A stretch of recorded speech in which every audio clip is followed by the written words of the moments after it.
નમસ્કાર મિત્રો, મારું નામ આસિફ કુરેશી છે. હું છું સ્કાય ટૂર્સ એન્ડ ટ્રાવેલ્સનો માલિક.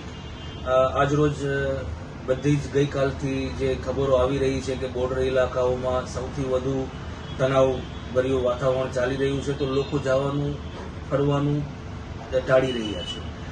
તો અત્યારની અમારી પરિસ્થિતિ એવી છે કે ઘણા બધા બુકિંગ્સ કેન્સલ થઈ રહ્યા છે. ગઈકાલ સુધીના કેટલાક ક્લાયન્ટોના ફોન આવી ચૂક્યા છે કે અમારે નથી જવું. જે સિમલા મનાલી આપણે લોકોને ડાયવર્ટ કર્યા હતા કાશ્મીરમાંથી, તે લોકો પણ અત્યારે સિમલા મનાલી પણ જવા રેડી થઈ રહ્યા નથી, કારણ કે ત્યાં બોર્ડર ઇલાકા લાગે છે. અમૃતસર, ભટિંડા, ચંદીગઢ, આ બધી જગ્યાઓ લોકો અવોઇડ કરે છે જવાનું એઝ ઓફ નાઉ.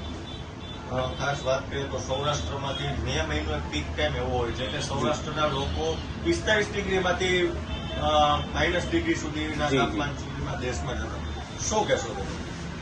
જનરલી આ પીક ટાઈમ છે, એપ્રિલ મે ત્યાંની સિઝનનો ટાઈમ છે. આ સિઝનમાં સૌથી વધુ નોર્થ સાઈડ લોકો જવાનું પસંદ કરતા હોય છે.